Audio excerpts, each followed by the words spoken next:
Hello दोस्तों, आप सबका स्वागत है आपके अपने चैनल इन्वेस्ट विद एम के मिश्रा में। तो आज हम लोग डिस्कस करने वाले हैं एक बहुत ही इम्पोर्टेंट टॉपिक के ऊपर, जो कि अभी आप लोग न्यूज़ में भी देख रहे होंगे कि गवर्नमेंट ने जो है 8 पे कमीशन जो अपना ड्रॉप हुआ था 2020 में, उसको उन्होंने अप्रूव कर दिया है। गवर्नमेंट के साइड से अप्रूवल आ चुका है। ठीक है, तो इसी के ऊपर हम लोग आज इस वीडियो में डिस्कस करने वाले हैं।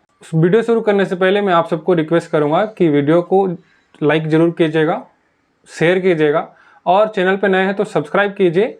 और आपका कोई भी क्वेश्चन रहेगा तो कमेंट बॉक्स में ड्रॉप कीजिए, मैं आपको आंसर देने का ज़रूर कोशिश करूँगा। ठीक है, तो चलिए वीडियो को शुरू करते हैं।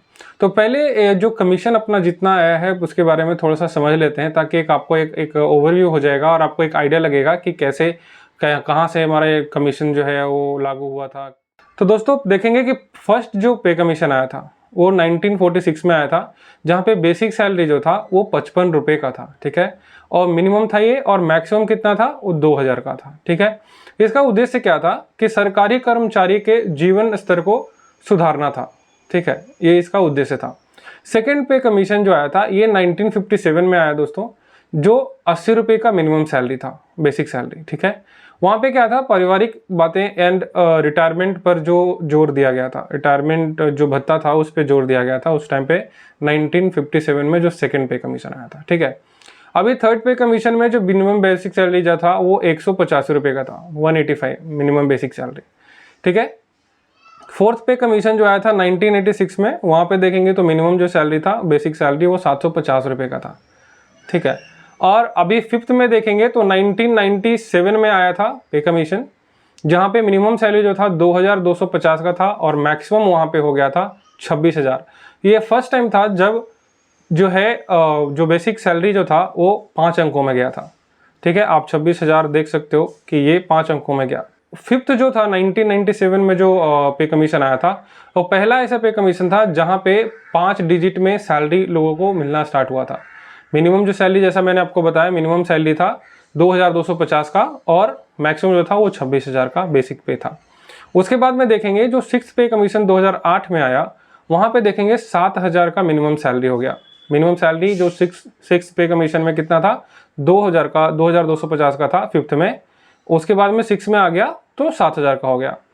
ऐसे ही करके जब सेवन्थ पे कमीशन आया तो यहाँ पे जो बेसिक मिनिमम सैलरी हो गया वो 18,000 का हो गया, और ये मैक्सिमम जो था वो 2.5 लाख का था।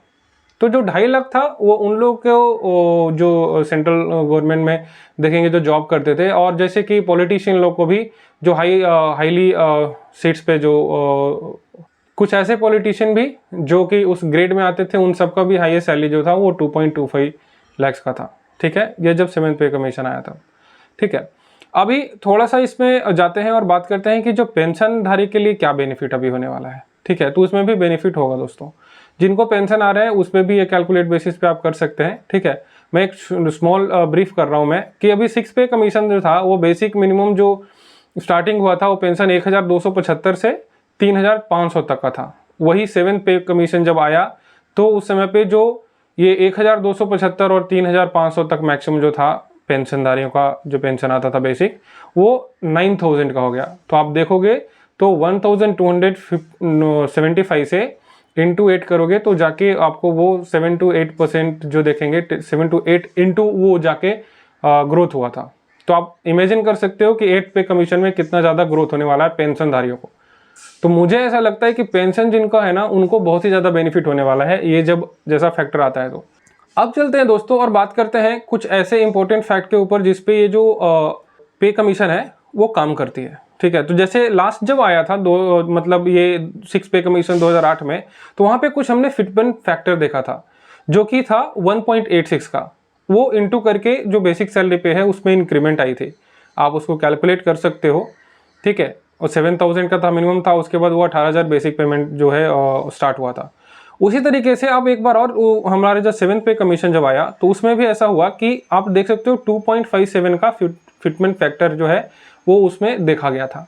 ठीक है, तो ये फिटमेंट फैक्टर है क्या? तो फिटमेंट फैक्टर एक ऐसा जो है उसको बनाया गया है, फॉर्मूला है जिसपे आप जो बेसिक सैलरी जो पहले था, जैसे अभी क्या होने वाला है, जो सेवेंथ पे का जो बेसिक सैलरी कितना है वो है स्टार्टिंग है मिनिमम 18,000 से। ठीक है, तो अभी क्या है 8th जो ये लागू हुआ है, ड्राफ्ट तैयार हुआ है और जो अप्रूवल हुआ है, इस पे जो भी परसेंटेज का फिटमेंट फैक्टर बनेगा, जैसे कि अभी ऐसा उम्मीद लगाया जा रहा है कि ये 3% से 3.5% तक उम्मीद है कि ये होने वाला है। ठीक है दोस्तों, तो अगर इसमें से 3% सपोज इन एग्जांपल अभी अगर ये रहता है तो 18,000 बेसिक मिनिमम जो है 7th पे में जो स्टार्ट हुआ था अप्रूवल, उस पे इंटू 3 करके आप देखोगे तो आप वहाँ पे देख सकते हो कि 54,000 के समथिंग में वहाँ पे आपको दिखेगा बेसिक मिनिमम सैलरी, जो कि मेरे हिसाब से अगर आप देखोगे ये सुनने में आ रहा है कि 3 पॉइंट जाएगा, बट मेरे हिसाब से लग रहा है कि 2.5 से तो और 3 के बीच में रहना चाहिए।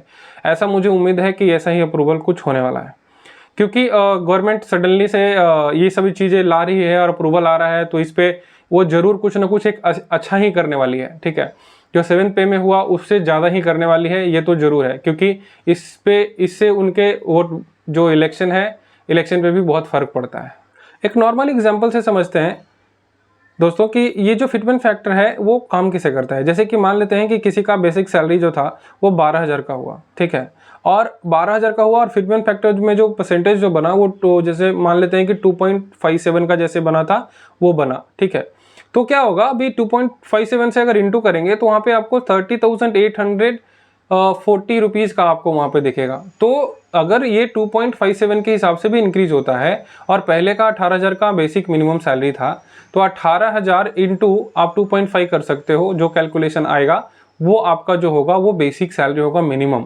ठीक है, और उसके ऊपर ये जो आपको बता रहा हूँ ये वो इसमें डीए जो होता है और बाकी जो अलाउंस होती है, जो सेंट्रल गवर्नमेंट को अलाउड होता है, अलाउंस में मिलता है ऐड करके, डीए हो गया, एचआरए हो गया, ठीक है, तो ये सब करके ट्रैवल अलाउंस हो गया, तो ये सब जो है ये सब ऐड नहीं किया है, वो अलग से ऐड होगा। तो यही उम्मीद लगाया जा रहा है कि जितना ज़्यादा फिटमेंट फैक्टर जो गवर्नमेंट अप्रूव करती है अराउंड 3% के लगभग भी होता है, तो जो पेंशनधारी है उनको बहुत ही ज़्यादा बेनिफिट होने वाला है, और साथ में जो सैलरी पर्सन है वो भी बहुत ही ज़्यादा बेनिफिट इस 8th पे कमीशन में उनको आएगा।